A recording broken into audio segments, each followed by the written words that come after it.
Ce tour s'appelle Sam's the Bell Up et existe depuis plus de 100 ans.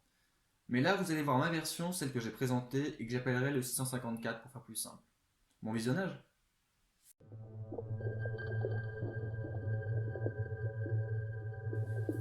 Je vais vous parler d'un homme qui avait besoin d'argent et qui, pour résoudre ses problèmes d'argent, a décidé d'aller dans un club ésotérique qui s'appelle le 654, dans lequel on invoque les esprits des morts pour aider les vivants. Lui, son but, c'était d'invoquer l'esprit d'un ancien tricheur qui puisse l'aider à gagner aux cartes et à rembourser toutes ses dettes. Une des premières choses qui l'a étonné en arrivant dans le club, c'est qu'il y avait 4 hommes très bien habillés qui semblaient l'attendre. Alors même si c'était étrange, il avait vraiment besoin de cet argent, alors il est quand même rentré. Est-ce que tu pourrais couper le jeu s'il te plaît?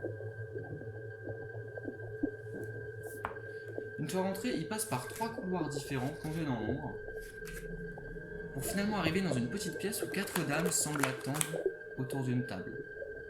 Et là il se dit, mais attends 2 secondes, c'est vraiment bizarre le 654, je devrais partir d'ici.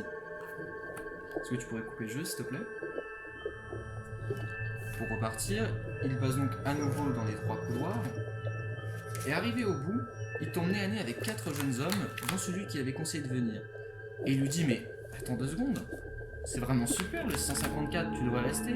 En plus, ça résoudra tous tes problèmes d'argent. Est-ce que tu pourrais couper le jeu s'il te plaît?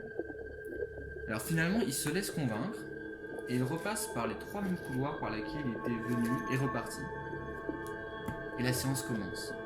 Ils invoquent un esprit qui est mort en 1893, à l'âge de 38 ou 39 ans, je ne sais plus exactement. Et à la fin de la séance, il dit, mais attends 2 secondes, c'est vraiment génial le 154.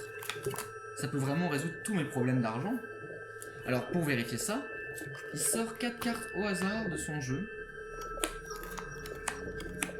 Et finalement il se dit qu'il pourrait gagner.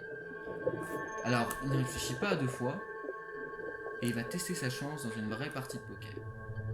Le premier joueur a une assez bonne main, un fou, mais lui heureusement grâce à son esprit tricheur, a un meilleur fou encore. Seulement ce soir-là, il y avait un tricheur qui n'a pas besoin d'esprit pour gagner, et qui avait la meilleure main possible.